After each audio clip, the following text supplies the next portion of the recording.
Do you want to know how to get a kid to stop sucking their thumb? I'm Nicholeen Peck and I teach all over the world about parenting, good communication, how to build strong family bonds, child development, and education, all through the lens of the principle self-government. And in this video, we're talking about thumb sucking. In this video, we're going to talk a little bit about the behavior thumb sucking, why they do it, what's going on there, and then we're going to talk about skills that you can use to help them stop that thumb sucking. Just so you know, it is a choice that they have to make. No matter what you do, they have to choose it.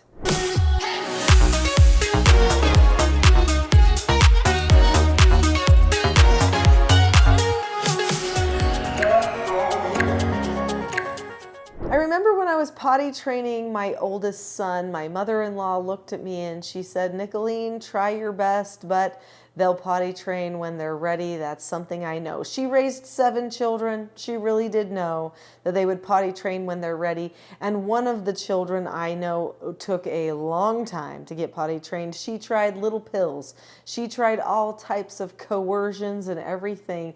And finally, this child got old enough where he just figured it out with his body and stopped wetting the bed. So sometimes the same thing can be true for thumb sucking, although I don't want to leave you from this video hopeless because there is communication that needs to happen about the thumb sucking. There are motivations that you can provide so that a child will make the choice not to suck their thumb. However, thumb sucking is something that provides a lot of soothing and comfort. It's often started very early on, and that makes it a harder habit to break. Sometimes when they're little teeny babies, we give them their thumb to suck because we're like, please take something. Yes, isn't that nice? Now you don't have to scream and cry all of the time. And so we want them to have something to soothe themselves. But then later on, when they're self-soothing at age 3 and 4 and 5 and 8, because sometimes it goes on pretty long, then we wonder, why is it that they're still self-soothing with that thumb? Surely after all the conversations about not sucking that thumb anymore, they can stop doing it. They can just tell themselves, no, I don't want to do that anymore, and they can make the change. Well, learning how to accept a no answer is an adult skill. It's a life skill. Some adults aren't even very good at giving themselves no answers and accepting no answers from themselves. Think of the addict that cannot stop getting on the phone again and again, or gaming again and again and again. They're not giving themselves no answers. They just don't want to yet. They like their nasty little habit, whatever it happens to be. The same thing can prove true for any self-soothing habit, such as thumb sucking. Now, I don't know what age you're working with as far as thumb sucking goes. If you're working with maybe a 1-year-old and you're like, you know what, we need to be done with this because they're eating food, they're drinking out of sippy cups, they don't need to suck their thumb anymore, I want to break that habit right now. That's actually a little bit easier to break the habit when somebody is 1 or 2 as opposed to when they're 4 or 5, because they haven't been doing the habit quite as long, and you can kind of distract them a little. You can hand them things and have them have to take it with that thumb sucking hand, you know, and then not realize. You can engage in a lot of hands-on activities where thumb sucking is not going to be possible. You can just tell them, oh, that's a no, and pull it out of their mouth, and they'll kind of like just go with it. Lots of times it may come back in later, maybe at nap time or bedtime, but you can say, oh, that's a no answer.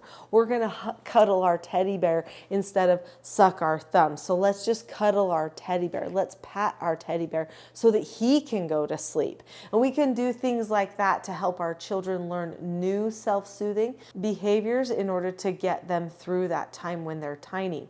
But it is important to teach the skill accepting a no answer even when a child is little. Even before they can fully verbalize full sentences, you can teach them the skill for accepting no answers. So there are 4 steps to accepting a no answer. They're all taught in the children's book, Porter Earns a Quarter, which is part of the 4 children's books that teach all of the 4 basic skills that your child will need to learn all 4 of those 4 basic skills to actually be self-governing. Let me show you those books. These children's books are the children's books that teach the 4 basic skills of self-government. So this one teaches accepting no answers and criticism. This is the book, Porter Earns a Quarter, that I was talking about. You can see there are other books that teach different skills of self-government, which you need all 4 of them in order to take care of all of the misbehavior.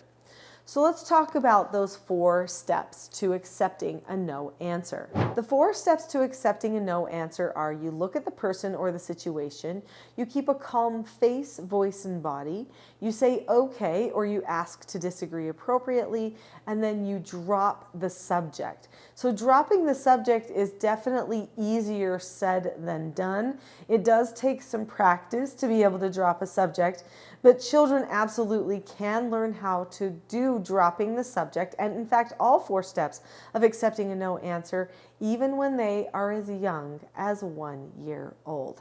So once they know the skill for accepting no answers, then you can correct them when they are not accepting no answers. You can also pre-teach them about a time that they need to not thumb suck. You can say, oh, you're sucking your thumb, that's a no answer, so that they know to pull that out right at the time.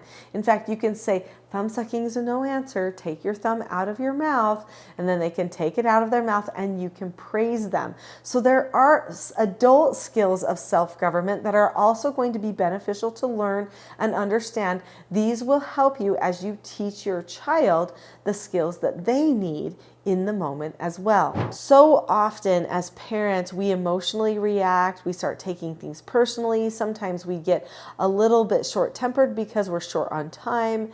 Sometimes we're just tired of handling a certain issue. It's fatiguing to have to handle the thumb sucking again and again. And so sometimes we're not very calm because we don't have the right words to say.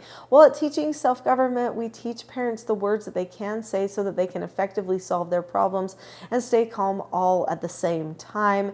If you have seen my Calm Parenting Toolkit that's on my website, that is free right now, then you know what I'm talking about when it comes to calmness and the skills of calmness.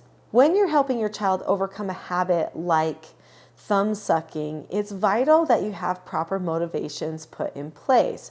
So our children are motivated by positive consequences and negative consequences. In order to learn cause and effect and make appropriate choices, or choices that are going to benefit them the most, they need to understand the positives and negatives associated with any of their decisions. Let's start first with the positive consequences. So often we focus on negative consequences, but forget the power of positive consequences.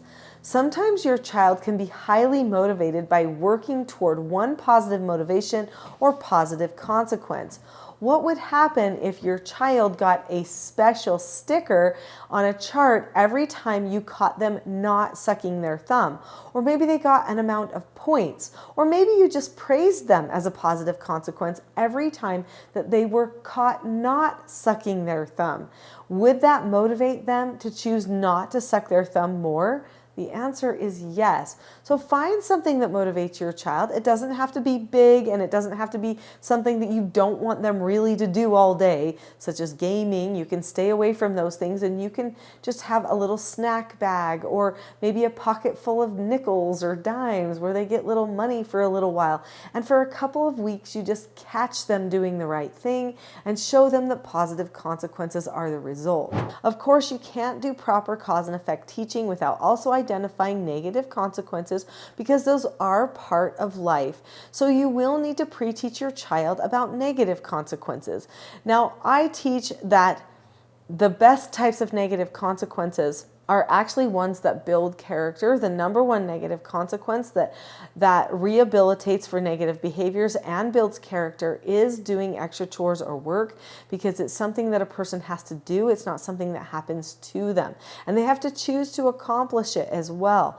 So when you give your child the opportunity to accept an extra chore or to earn an extra chore in their work, then you're giving them the opportunity to accept that they made a choice that has negative consequences with it. And that's vital for learning self-government.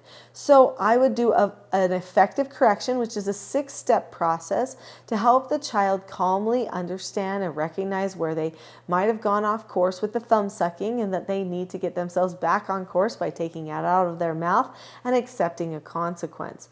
So having an age-appropriate consequence or extra chore is vital, and that's where the TSG app comes in. So on your phones, I have an app. It's free, the Teaching Self-Government app that will actually help you find age-appropriate chores, even for those little ones, if you need to correct them for not accepting the no answer. So just to be completely clear, if you give your child a no answer one time about thumb sucking and walk them through all of the steps to accepting a no answer, the final step is to drop the subject. If they are caught thumb sucking again, then they are not dropping the subject, and so you would be correcting them for not dropping the subject. That would be the actual step of the skill that you would do the correction for. They would get the opportunity to earn a small age-appropriate extra chore, and then you would practice doing things the right way. But be sure to follow all of the teaching steps that are in a good, effective correction. You can learn a lot about those corrections. You can get access to the free Calm Parenting Toolkit. You can learn all of the steps of self-government by going to teachingselfgovernment.com. I'll see you there.